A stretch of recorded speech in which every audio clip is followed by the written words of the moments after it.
Okay, so nobody's getting the truth from the mainstream media, folks. It's well past time to open your eyes, your ears, and your mind. Do your own research because something isn't right here. And if you can't see that, you are not paying attention, folks. It's the opportunity to forge for ourselves and for future generations a new world order. A world where the rule of law, not the law of the jungle, governs the conduct of nations.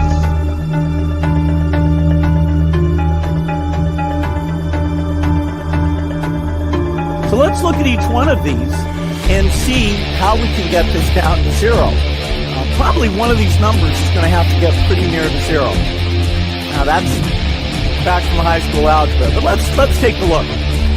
First, we've got population. The world today has 6.8 billion people. That's headed up to about 9 billion. Now, if we do a really great job on new vaccines, healthcare, reproductive health services, we could lower that by perhaps 10 or 15%.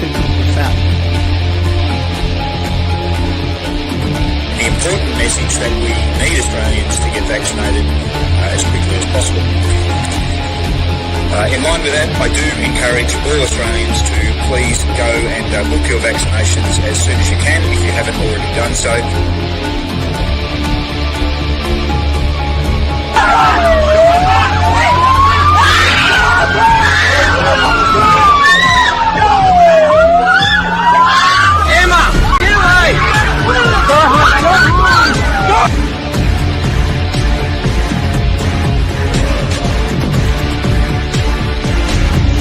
When we are successful, and we will be, we have a real chance at this new world order, an order in which a credible United Nations can use its peacekeeping role to fulfill the promise and vision of the UN's founders.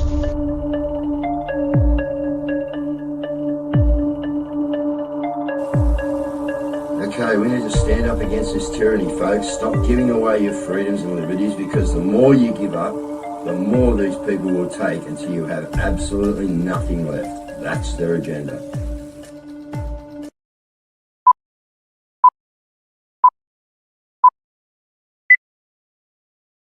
All right, good evening, viewers. How are yous? And to another week, guys. But what a night we've got for you tonight.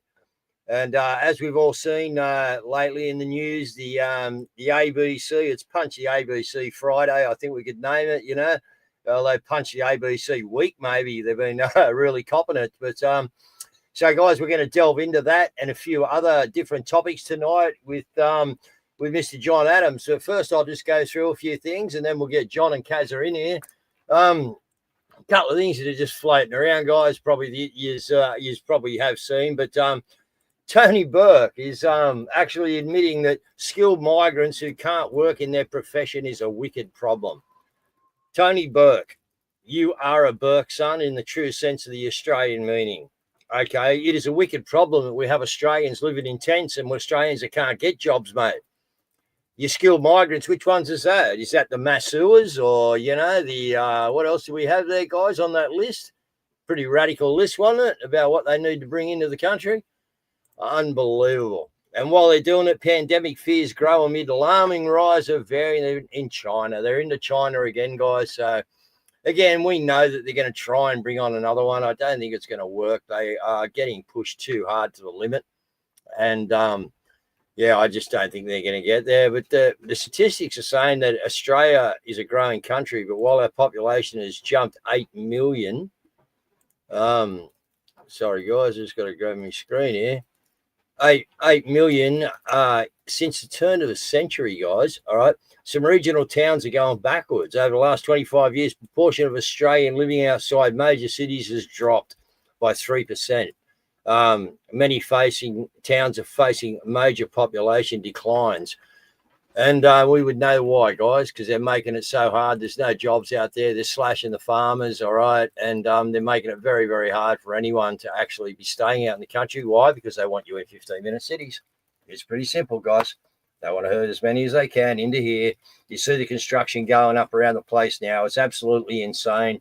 It's got 15-minute cities written all over it. And our national ABC broadcaster has really got herself in the poo this time. So let's introduce the gentleman that's actually given him took him into the ring and give him this round of punches. Mr. John Adams, welcome to the show, sir. How are you? I'm doing well, mate. How are you?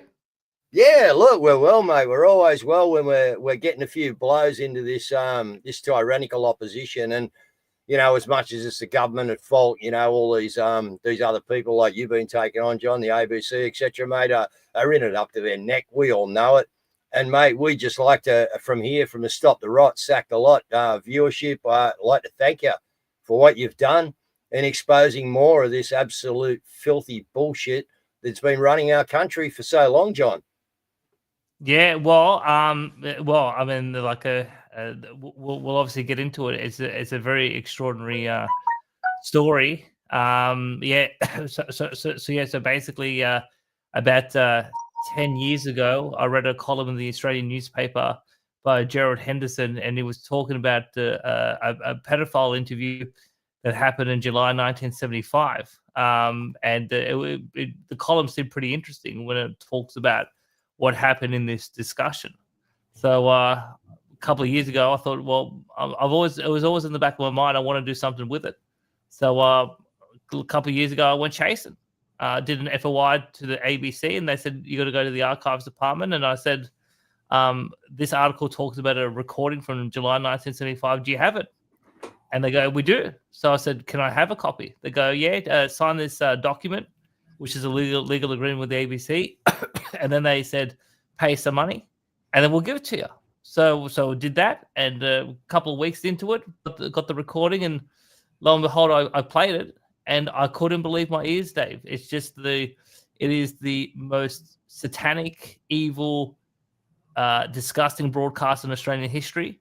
And so I had it for a couple of years, and then I thought, well, we need to do something with it. And so about a month ago on my YouTube channel, In the Interest of the People, my co-host Martin North and I, we did a show called Australia's Secret Pedophile Tape, and we told people that there is a tape that I'm not allowed to share because of a legal agreement with the ABC. And I went through the detail of what the tape actually entails. But then before we did that recording, I wrote to the ABC's lawyers and said, well, I've signed these conditions. Any chance you can get me off these conditions, and I can inform the public about what happened 50 years ago? And they said, no way. The conditions are the conditions. We don't want you to share this material with anyone, like in the broader public. This is like a private use, in a personal use in a private setting. But no, this pedophile tape, the Senator Betts raised this in Parliament in 2016 and asked whether the ABC were prepared to apologise for the broadcast, and they said no, and they haven't apologized ever for hosting pedophiles on the national broadcaster. And then in 2018, the ABC told the Parliament on the record, quote, there is no record of the interview.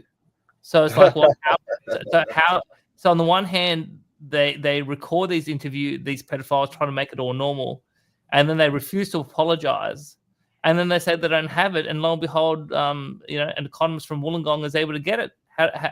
So obviously, it doesn't square away. So then with our show, what we attempted to do was to write to the Federal Minister for Communications, which is Annika Wells from Queensland. So under federal law, the minister has the power to direct the ABC to publish content on its digital platforms if it's in the national interest. So I basically said that this has been a 50-year scandal. They've been hiding this information from the Australian people for decades. And I basically said, if we're going to tackle pedophilia in Australia, we have to be transparent, not only with things happening now, but with our history. And the more we expose this stuff, the better society will be.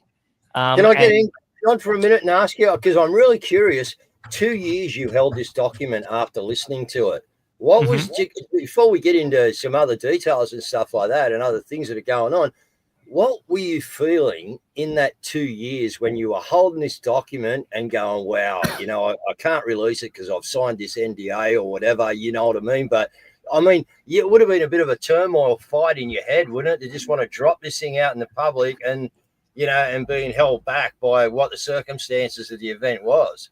Oh, well, I mean, a couple of things. So when I got it and I heard it, I couldn't believe what I was hearing. So at that time, back in I think June, July 2023, I only shared it with one person, and that was my co-host, Martin North, and he heard it, and he couldn't believe it either. And now I've been working on another project for the last 4 years. So while I had the tape and I heard it, I sort of parked it to one side. I did tell a couple of people that I had the tape.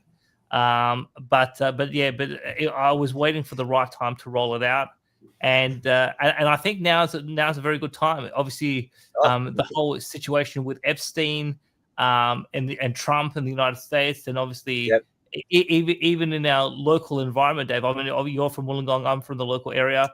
We just had the former member for Kiama not only charged but convicted for rape. He's now awaiting sentencing. So this whole issue. Then we can go back to Frank Arkell and Tony Bevan and the plane trips and all the rest of it. This is very, very indoctrinated down here, John, and you know it, mate. Yeah, Wollongong. Oh, absolutely. Look, well, I mean, happy to talk about things that happened in the 70s and 80s in terms of Wollongong, but Wollongong steeped in this. In terms of the pedophile trade, it's been around these traps for a long time, and so it was. So I just thought this was the sort of right time to come, because I had taken about 11 months off YouTube because I was working on something else. So I thought now's the time to come back, and in our new season we're focused on corruption. So we're doing a lot of shows about corruption in different forms, and the first thing we thought we'd kick it off with is pedophilia, which is obviously a serious issue. And obviously, looking back 10 years, back in 2015, when Heffernan gave that speech about judges and politicians and the list of 28 people, that even though the establishment doesn't want to talk about the 28 on the list, on social media, it's still a major topic. And the thing with that list, Dave, is so I've spoken to Malcolm Roberts about the list. The issue with the list is, so there's a list that was provided to police. They don't know who the author is of the list. There's no evidence about the people on the list. There's just a piece of paper saying these people were known pedophiles. But the police can't do anything with it because there's just, they don't know who the author is. They don't know what the source is. They don't know. We've got a little clip on the show tonight that, and the gentleman that's on that clip, who we all know, Mr. Glenn Fisher, I think we're playing that tonight, would actually know about all those names and does know about all them names and has actually backed that up as evidence. So isn't it funny how these things, don't really, exist, yet they do exist, John? This is the world. The only thing I'll say is that Malcolm has spoken to Heffernan directly. I've never seen the list for the record. Malcolm has seen the list. And he just so Malcolm's got a barrister in his office, and they just said, as a matter of law and in terms of evidence, that there's just nothing to be able to work with. But the difference with this one is this is no with Heffernan or some of the other things that float around for you about it. People love to say a conspiracy theory, unsubstantiated, etc., etc. But with this is pedophiles in their own words on radio. We'll just listen to that, guys. If we get booted because of this at the moment, you'll find us on our other channels. We'll Graham over on Rumble or go to Twitter. Rumble's out. We can't get to Rumble again for some reason. But anyway, we go down, guys. But we don't care, right? We'll be back on Monday night. And, the material, guys. But anyway, look, I do apologise in advance. This is really disgusting, but it has to be heard. How active is active? Active, I'd say, to the point of a scene of, say, 12 boys in various walks of life, various schools. But I mean in the year or no, it's sequentially? Time, yeah. Oh, well, you wouldn't sequentially or at once kind of you thing. You wouldn't count activeness by the number of facts that you'd have. Because of the variety of sexual experience that you have with young boys and the number of different faces one sees you with over years, the one asks, well, are you really capable of permanency, of a sort of a deep human relationship, or are you just kind of having a series of basically one-night stands?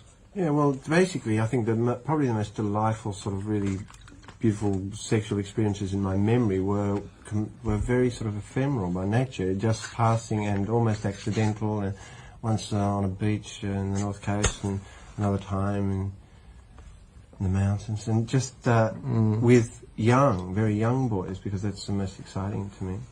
This 15-year-old boy on the bus, and he got off and I got off as well, and I was going to sort of talk to him. I knew that all the people on the bus were watching, and I knew that, I was almost said I was going to sort of grab him on the bus. He was so innocent and so beautiful, and well, of course he was turning me on completely, and he knew he was flaunting his virility and sexuality. It was I nearly came in the bus. It's horrifying. Yeah. Now, we'll let John go into a bit of this. Yeah, go, John. Well, I was just going to say, Kaz, a lot of people are still stunned that this could ever be in terms of on the radio. And the first time I heard it, I was just stunned that what was the standards of the ABC? Because the ABC, ABC refuses to publish it now because it says it doesn't meet the current standards. Well, what were the standards in 1975? And even dropping the F-bomb on national radio like that, I was just completely stunned. So was this a program late at night, John? Was it prime time? Where was this actually on? And did you find out the reason that was this trying to, make the society comfortable about pedophilia in the 70s when Tony Bevan and that had all been exposed, mate? What was it? So the last, say, 15, 20 years, on ABC TV, there was a program called Late Line. Now, in the 1970s, Late Line was a radio program. And so this was Monday night on the 14th of July, 1975 at about 10:30 or 10 o'clock at night. So this was a late night program. And the host, Richard Neville, he is also a pedophile. He was a celebrated leftist cultural icon figure. He was always on the TV with Ray Martin and all sorts of TV shows back in the day. He passed away in 2016. So he's well known, but he's admitted pedophile as well. And again, so what was the logic of the program? I think they sort of talk about it briefly in the beginning, which is to expose this behavior, which they said was natural, and it goes all the way back to ancient Greece. And people need to know what this behavior is all about, and and people need to get used to it. And when the broadcast happened, there was a massive amount of public outcry, and Richard Downing, who was the ABC chairman appointed by the Whitlam government, he just basically said that it's natural for men to sleep with boys, and society needs to be aware of what's going on and be comfortable with it. And obviously, it was normalizing pedophilia, which is just it was just in terms of it was just absolutely in terms of it was absolutely vile. Yeah. So in the words of the good Lord, it's an abomination, John. That's what it is, mate. An abomination. Totally, but you can also understand why the ABC doesn't want Australians of this generation. And I'm 44 years old, but my generation or younger to know what the ABC was up to back in 1975. So that's why now as I said, I learned about this column through Gerald Henderson, who wrote for the Australian newspaper. Now, Henderson called me 2 days ago, and we because he's seen the media coverage and in terms of what actually happened during the course of the week. And Henderson goes to me, "I've never heard the tape." I said, "How's that possible? I mean, you've been writing about this for 15 years." Because he said he based his columns based on newspaper articles. So I said, "Well, why did you never go get the tape?" And he said to me that in 1975, such was the outcry, the ABC said to the public that the tape was destroyed. So that was in 1975. And then in 2018, the ABC said to Parliament, "We don't have the tape." So for 50 years, the ABC has systematically engaged in mass corruption and lies, and basically said to everyone, "There's no tape." The tape. So has someone on the bottom floor made a mistake here, John, and accepted your free FOI and accepted your money when they probably shouldn't have, if the upper hierarchy knew what was happening? Well, I mean, all I can say is, dare I say, that the woman who gave me the recording from the archives department probably never heard it before. And probably didn't understand the significance of it. Didn't know what you were asking for.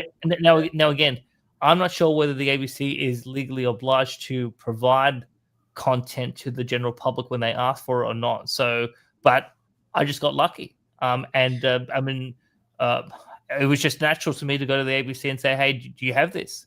And Gerard Henderson, he made apparently informal inquiries, but he never actually, in 50 years, never actually went to the ABC point blank and said, "Do you have the tape?"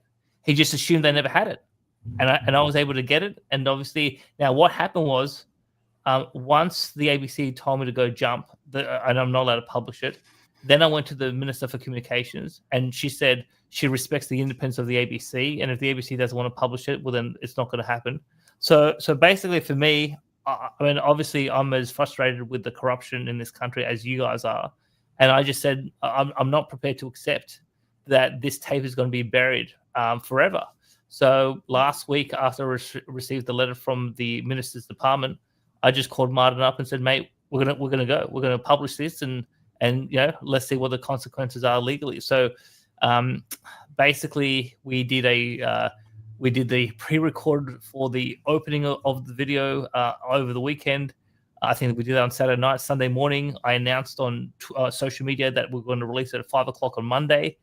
And then at 4:58, I get a text message from a lawyer at the ABC, and they direct me to an email that they basically sent to me. So at 4:58 on Monday afternoon, with 120 seconds left to go on the clock, I was actually in the car in Wollongong to pick up my daughter from dance class. And lo and behold, we have this email which basically says, if you proceed, the ABC will take legal action to seek injunctive relief, and damages and costs will be.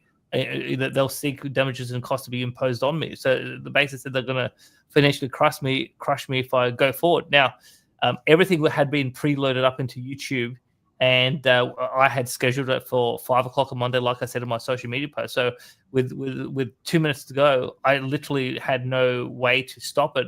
And my co-host was basically walking the dogs in England, where he lives now, and he couldn't stop it either. So it just went live, and basically from 5 p.m. to 9:30 p.m., we had about 23,000 views on YouTube, and then YouTube took it down. And we found out through the Daily Mail's reporting that they took it down at the request of the ABC. And so Martin and I had anticipated that could have happened. So we had the file ready to go, and I uploaded it on in terms of Twitter or X, in terms of my profile, pinned it to the top of my profile, and we've had over 215,000 views on my X account. But not only with YouTube and X, people have copied the recording. Obviously, you guys have as well, and people have put it all over the place. Rumble, BitChute, Instagram, TikTok. So the cat's out of the bag, and we've obviously had some reporting from the Daily Mail Australia. They wrote 2 articles. We've had Mumbrella as well. Gerard Henderson's going to write for News Limited as well. So there's no point in getting a court injunction, because the cat's out of the bag, and they can't put the genie back in the bottle. And now everyone really knows what the real history of this country is when it comes to this topic. And my view is that now I haven't, even though they threatened me with legal action, I haven't been served any papers. I've spoken to some of my lawyers, and all I can do here is just wait to see if they file an application in the court, and let's see what damages they want to seek. And obviously, if they do, file an application in the court, well, then it's going to blow up into a massive, an even bigger national scandal than compared to what it is now. So a lot of people think that the ABC doesn't want the negative publicity, but I think they're stupid enough to waste their money. So, but. Well, how are they going to manage that? Because we've got John Ruddy, he's tabled it as well, and he had this to say. Expresses its deepest concern over the Australian Broadcasting Corporation's decision on the 14th of July 1975 to allow former Late Line host Mr. Richard Neville to broadcast an interview with 3 self-described pederasts about their graphically worded sexual abuse of young children, some as young as 3. 2, that this House recognises that the Honourable Reverend Fred Nile, before his time as a member of this Parliament, was the director of the Festival of Light, And A, that the day after the interview, on the 15th of July 1975, the Reverend Nile provided a recording of the interview and his concerns to the then New South Wales Police Commissioner, Fred Hanson. B, that Commissioner Hanson said the police would, quote, study the situation to see if the vice squad should be involved. 3, that this House notes that it's concerned that the ABC denied the existence of this interview when questioned by Senator Erica Betts during a question on notice of the Senate Standing Committee on Environment and Communication. 4, that this House commends Mr John Adams for acquiring a copy of the interview in 2023 from the ABC and then publishing it on the 13th of October 2025. 5, that this House further notes that its alarm over the ABC for threatening legal action against Mr Adams as a result of publishing this material. And 6, that this House supports transparency in government, including the ABC, and calls on the Minns government to release all details surrounding the investigation from 1975. You got some backup there. Yeah. Well, no, look, John and I go way back, so he's a very close personal friend of mine. But no, look, I had told Malcolm Roberts about the tape, and so when I was in Parliament about a month ago, I played it in federal Parliament for Malcolm. And then when I spoke to John about it, he wanted to hear the tape. And so I went up to State Parliament and played it in his office for him and his staff to listen to. And as a result of John listening to it several weeks ago, he wrote to the Minister for Police asking for an official response from the government as to what did happen in 1975 when Fred Nile referred the recording to the police. So we're waiting for an official response from the New South Wales government and the police minister to see what happened 50 years aago with the cops. Because obviously... Wouldn't you like to be a fly on the wall in there, John, watching them scuffle around trying to sort things out? Yeah. I was just going to say that during the Woodrow Commission, one thing that did come out was that there was a concerted effort, particularly with the King's Cross police station, to protect pedophiles, and they did it for money. We actually have that with Glenn Fisher talking about that here, because he's put away 4 of them personally. Is it 3 or 4? Let's have a listen. 4, I think. 3 and he's on the floor, rule, I think. Where judges are out of bounds, right? Let's run through this a little bit, right? Let's start with the senior magistrate that opened the refuge that I lived in, right? 5 men worked in there, 5 men were abusers, and 1 woman was complicit. I've actually had 4 people convicted. This judge was made aware in 1983 about what was going on, but did nothing. He actually sacked Simon, or told him he could no longer be the CEO of the Homeless Children's Association, but he continued to live there for 8 more fucking months. 8 more months and continued to abuse in that time. But here's the real kicker. In August of that year, when the refuge shut down, we were all arrested and put into Bajura, which is the court run by the judge that founded the refuge. I'm the only one released, right?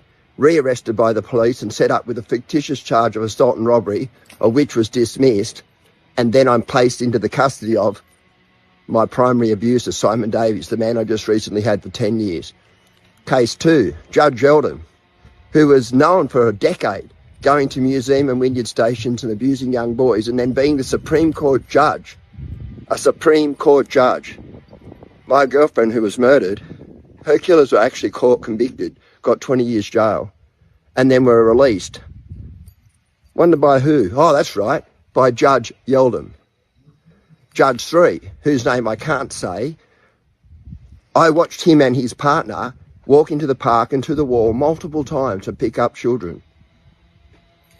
I get often reached out to by politicians or different people with agendas, and that's what they fucking have, agendas, right? They only want to hear specific information from me, but the minute you mention a judge, they freeze up. Their little blurters tighten up, their heart goes boom, boom, boom, boom, boom, and they're like, well, we can't do that.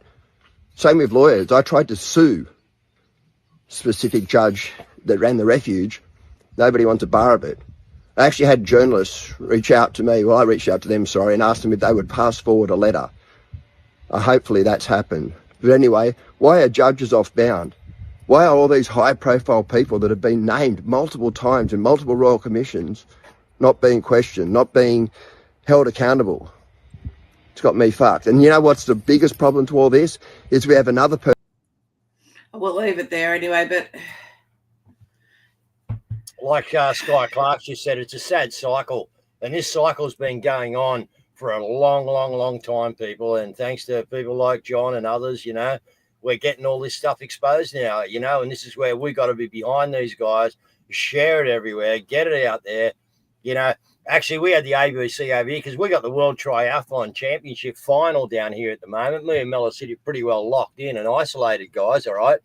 And the ABC was talking over here on the boardwalk the other day, so I thought he was live, right? So as I walked past him, I said, when's the ABC going to talk about the pedophilia? And like all of a sudden he just shut the mic down, turned around, walked away. So I think he was live when I yelled it out. But these people, his reaction there straight away, if there'd been no pedophilia in the ABC, I wouldn't have got a reaction from him.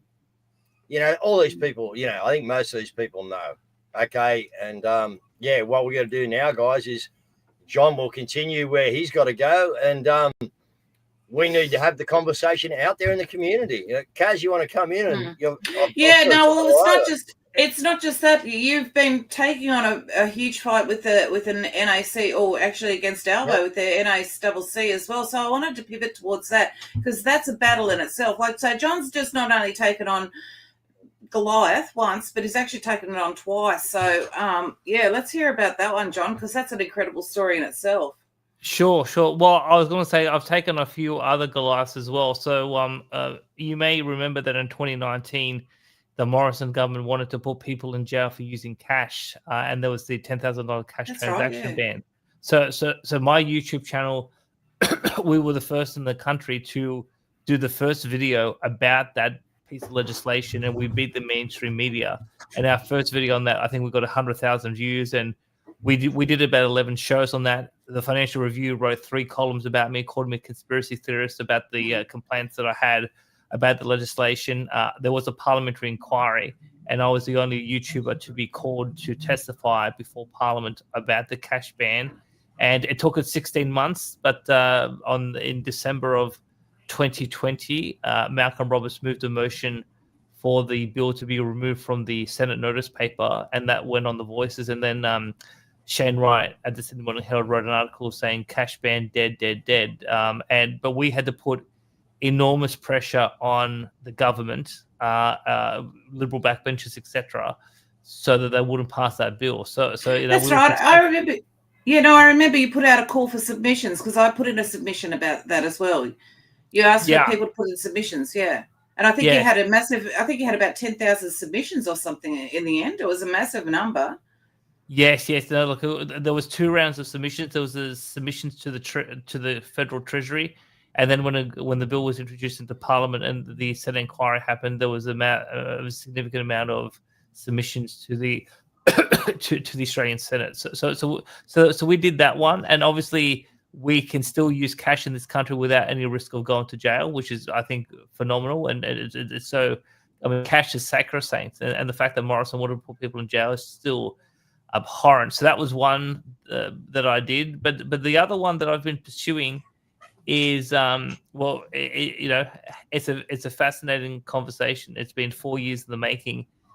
In April of 2021, I had a dinner in Homebush with someone from a company called ABC Bullion, and obviously ABC Bullion is has been in the media recently because everyone's going to buy gold and silver with the prices gone crazy. So ABC Bullion is based in Martin Place, and so I had dinner with one of their employees, and he tells me that they're running a fraud scheme, and it was very confronting sort of conversation. And but given that I've been in the industry for over 7 years, I thought that was interesting to look into. So I actually dropped everything and spent 10 months and $50,000 to investigate the allegations that they were running a fraud scheme with their storage program. And then in April of 2022, I went to ASIC with a 600-page file of evidence signed off by my barrister, and said, well, here's the case. And the chances of someone from the general public to walk into ASIC and to get a criminal investigation is 0.3%. So it is extremely rare. Now, all I ever wanted at that point was for ASIC to call me and my team in so that we could explain our case theory and to take the questions from ASIC officials. But they didn't want to talk to us. And so that pissed me off. So then I decided to write a report into ASIC's performance using their own data. And in October of 2022, I published my report into ASIC's performance. It was covered by the ABC and news.com at the time. And within 3 weeks, the Australian Senate voted 43-20 to establish an inquiry into ASIC. And so we got everyone in the Senate except for Labor to vote for the inquiry. And Senator Bragg ran the inquiry for 20 months, and I helped him in the background. And last year, the inquiry report basically said that ASIC is broken. It doesn't investigate white-collar crime, and abolish ASIC and start again. So initially, I was going after the crooks. Then we went after the cops, and then we did the parliamentary inquiry into the police. But going back to ASIC's investigation, ASIC did 2 investigations into ABC Bullion. Both times said the company is clean. In July, so the two investigations were investigating different things. The first investigation, I get a letter so the investigation started in July 2022. By August 2023, me and my barrister received a letter from ASIC saying that after a thorough investigation, the company, we find no evidence of a crime within our jurisdiction, so the company is clean. But Caz and Dave, let me ask you this question: during this criminal investigation of ABC Bullion, guess who showed up to endorse the company publicly? Anthony Albanese, the Prime Minister.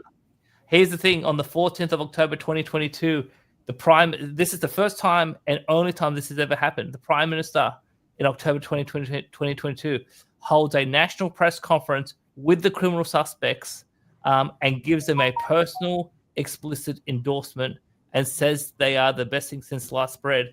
And then, obviously, ASIC says it's all clean. Now, we couldn't... Just a sidestep so people understand what kind of fraud that they're running. So what they're doing is they're saying that they've got more stock that they're actually got. Is that how it's working?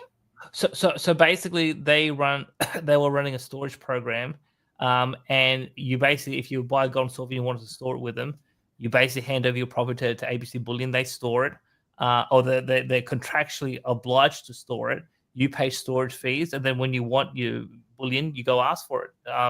And the allegation was they weren't doing it, and we had they were selling people's. And then buying more in. Is that how that was working, or? Yeah. I mean, they were selling other people's stuff, and So the theory was that when you wanted to get your gold or silver, it wasn't coming from a vault; it was coming from the production line, because ABC Bullion also runs a refinery in Marrickville, and so it was coming straight off the production line, and that's how they were running the so-called storage program. Now, not only did we have a whistleblower who, again, these are not my claims, this is the claim from a whistleblower inside, but we also had a smoking gun. And the smoking gun was a WhatsApp chat from March of April of 2021 with seven current and former employees of ABC Bullion, all confessing to fraud. So that's how we had a very strong case, because But ASIC couldn't find anything wrong. They said they couldn't find anything wrong. Now, so with this first investigation, the question was always for us is, well, the whistleblower says the gold and silver was missing. We have a WhatsApp group chat of people saying, they're running a fraud. So then ASIC says it's all clean. So for me, I said, well, where's the gold and silver? Because I went looking for it across Sydney and I couldn't find it. So, I used a whole bunch of different investigative techniques. And one of the things I actually did in 2021 is I hired private investigators and I wrote a script, and I said to them, I'm going to pay you to call ABC Bullion, 4 calls to 4 different employees on 4 different days, follow the script and produce me the transcript of the call. And the scripts were all about, well, asking them, if I do business with you, where's the gold and silver going to be stored? Because I wanted to see what they actually said, because I wanted to corroborate with what they tell the public versus what we learnt from these internal communications. And lo and behold, 4 different employees had 4 completely different answers as to where the gold and silver was being stored. So for me, I just couldn't let it go. So I had to know where was the gold and silver? How did everyone miss it? How did ABC Bullion employees say they were committing fraud? And how did you have a whistleblower saying it's all bullshit? And ASIC says it's all clean. So from September of 2023 through to May 2024, I basically, me and a team, but I worked for 8 months, 100 hours a week. I dropped everything and I reconstructed ASIC's investigation day by day. And I used it using freedom of information applications, as well as questions on notice through the Parliament via Malcolm Roberts. And I was able to reconstruct the chronology about what did they do over these 13 months. And then we used a whole bunch of other techniques to find out, well, what did ABC Bullion do and what did ASIC do in this 13-month period? And lo and behold, what do we find? An illegal cover-up. And so when I say there's an illegal cover-up, I mean, we can pinpoint it to the day, the time, what laws were broken, who was responsible, everything.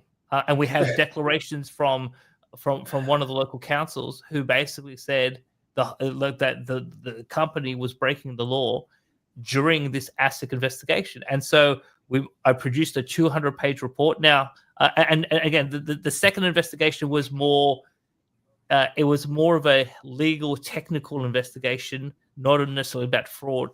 So the second one, I haven't done anything with. But with the first investigation, I produced a 200-page report. And at that point, we weren't sure, is ASIC stupid or are they corrupt? So basically, people in my team says, I don't trust them. So we did two things. We gave ASIC a copy, and then we also gave the NAC a copy. And then what did ASIC do? So in 2023, they said, we don't have the evidence. And then 2024, they come back to me after a couple of months and they say, we're going to take no action, and we're never going to talk to you about this ever again, and never talk to us about this investigation ever again. And I think, and it's like, well, hang on, how can you do that? You know, I'm paying taxes. And so in 2023, you told me the reason. You couldn't find the evidence. So when I come back 12 months later with the evidence, you tell me to piss off. It's like, well, how do you square that away? So now what I can tell you is that for 72 weeks, Albo and ASIC has been before the National Anti-Corruption Commission with this 200-page report. And I actually received a phone call from the NAC this morning. They have officially, I mean, they are still assessing the case. But, you know, legal notices have been served on the PM, on ASIC. So they've basically said to these guys, hand over your documentation about this case. And here's the thing. This NAC is a major, so first I took on the crooks. Then I took on ASIC, which is basically the financial cops. And now I'm going after this anti-corruption body because they've spent $150 million in 27 months. They've delivered no results. They obviously tried to cover up robo-debt, which was a massive scandal last year. And there's article after article from across the legal profession about this NAC and this guy called Paul Burton.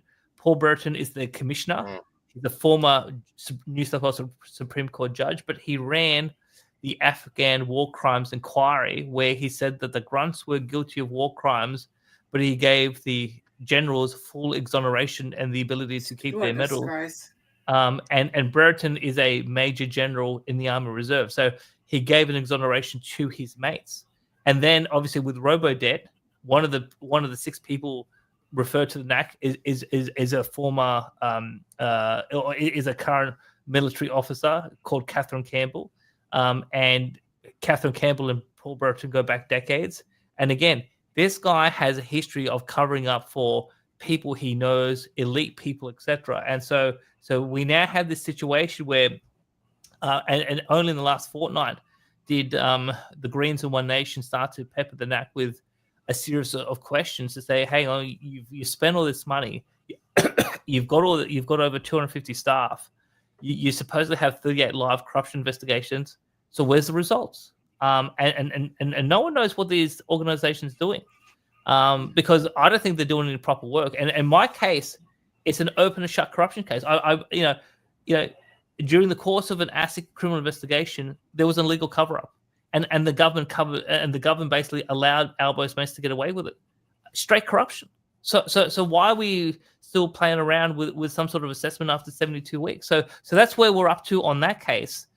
But obviously, if it goes to a full corruption investigation, which it still could happen in the next few weeks, I mean, it depends. I mean, look, if you look at what happened to Berejiklian in October 2021, she resigned when she was told by ICAC she was under investigation. So if the NAC goes to an investigation, you could start to see maybe the PM step down, maybe people at ASIC step down while the investigation is on foot. So we'll have to see. But I don't trust the NAC. I strongly feel that I'm going to get screwed by them. So we've already started to take a series of precautions. And if the situation continues to unfold the way I think it's going to unfold, we're going to have another fight. So the bottom line, Caz and David, is no matter where I go in this country, the corruption is everywhere. It's like stage 4 cancer.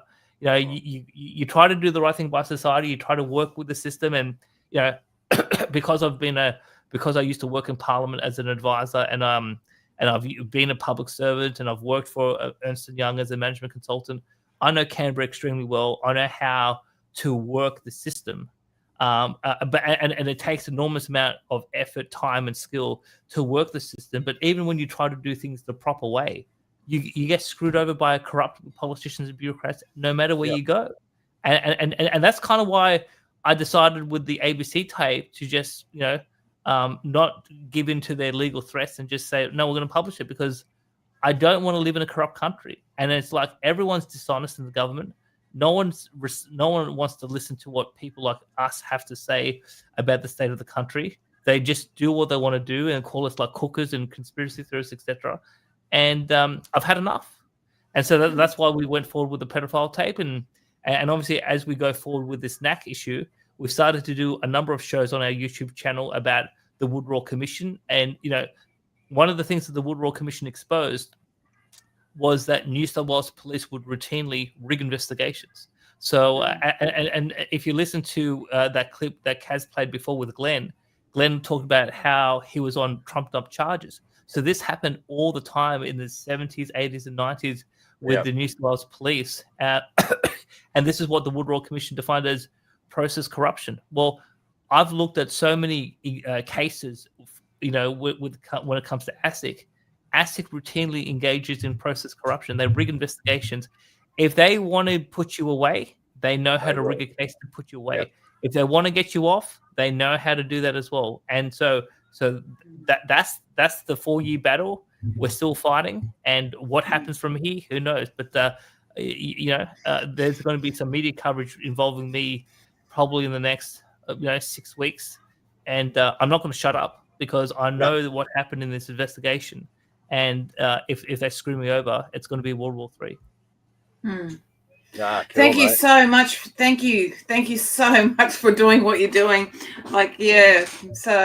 Seriously, thank you so much, because it's great to know that there are people like you in the fight, and you're actually taking on these giants, because and doing it the right way, knowing the system too, I think, John, you know, which means you can play the game, you know what I mean, and you can maybe open up some cracks. But obviously you've hit them for 6 here, because no one expected this to come out and, you know, go like it has, and it's going viral. Now we got it going internationally, because there's a fair few internationals actually watch this show. We get a lot of viewership raised in the morning when the Yanks are going to work and that. So they'll all be onto it too. So, yeah, the conversation's out there. But, look, John, I think we haven't covered half the things we could have covered. So I think in a week or two, if you're not too busy, mate, I think we get you back on. And I did want to bring in, we like to keep the show to 45-50 minutes just for uploads and that sort of stuff, because I do want to get you to talk about silver. But just if you just got something quick to say about this is very interesting. So China is basically selling silver for $295 an ounce. And I know that you're an expert in this area, and that renminbi, but that equates to around about $200 Australian at the moment an ounce. Silver. So what's going on with that? Well, I mean, the thing is that you've had rigged markets in gold and silver, particularly silver, for about 4 or 5 decades. And so they don't have all the gold and silver that they claim that they have. And the West, including the US, the UK, Australia, Canada, etc., have been rigging these markets for a very long time. And now we have a situation where you have a lot more countries buying gold and silver in significant quantities. And because they're short metal, what's happening? Gold and silver is going through the roof. And this week gold's been up 8% in US dollar terms, and gold's at an all-time high at about 4,300 an ounce.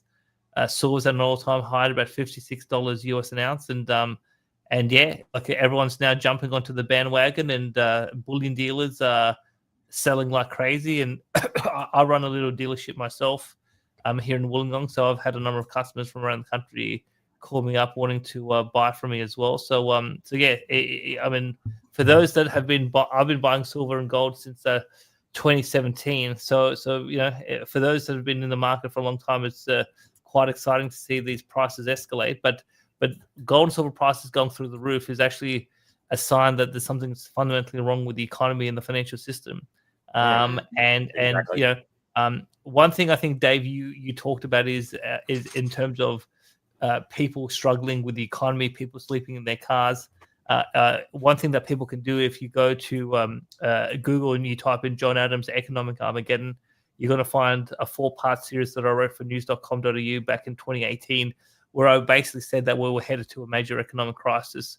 And I gave 6 types of crises that could play out, and scenario 5, which is stagflation, which is what we're seeing, where you have people not getting enough work and cost of living going through the roof. And when they announced QE2 Infinity in March of 2020, I was one of the first people on YouTube to say we're going to have a massive inflation problem. And lo and behold, then we had the cost of living crisis. And you've got the RBA governor telling Parliament no one foresaw the inflation. I'm thinking, well, hang on. She said that in 2022. Yes. I said it 2 years earlier. So well, and I think too, it was because of you that my mother is in a good position now, because your information we bought through. I think you were as good as gold at the time, and we placed an order, and that's actually been very good for her, very good. So yeah. Thank you. That was it was because of your forecast. You could see what was coming. Yeah, well, when I was buying silver back in 2018, 2019, I was buying it for about $700 a kilo. Well, today it's selling for $3,000. So, all right, John. Yeah.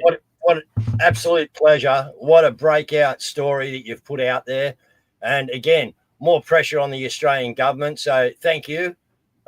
We wish you Godspeed and God bless you with what you're taking on there, and that the good Lord looks after you. Guys, get over to his channel, follow, support, do whatever you can. This guy is breaking stuff open for you, and it's not a nice life, I can tell you guys, to have your head above the parapet every day, okay? And John's just stuck it way above the parapet right now, because this is shit that they don't want you to be exposing. This is stuff that they don't want you to be talking about out in their community. So you got a job to do this weekend, guys. Start talking. Start talking about the ABC and what's going on. And this legend from Wollongong here that's exposed it and put it out there. So, again, John, your channel name, John, just hit the people just asking again. Where can they find you? Yeah, so it's called In the Interest of the People. It's on YouTube. We put it in the link. So, and I'll put it out tonight. Look, we've been taken out tonight by Cliff Edge, and it's called Rise Up. So, thank you very much, John, and thanks, Dave. And I'll hit play. Okay, thank you. Rising costs, they're stacking like bricks, while the system's rigged, playing its tricks. We've got the power, we've got the drive, searching for hope, it's how we survive. In the alleys, on the streets, hear the whispers grow loud. United we stand, breaking free from the crowd.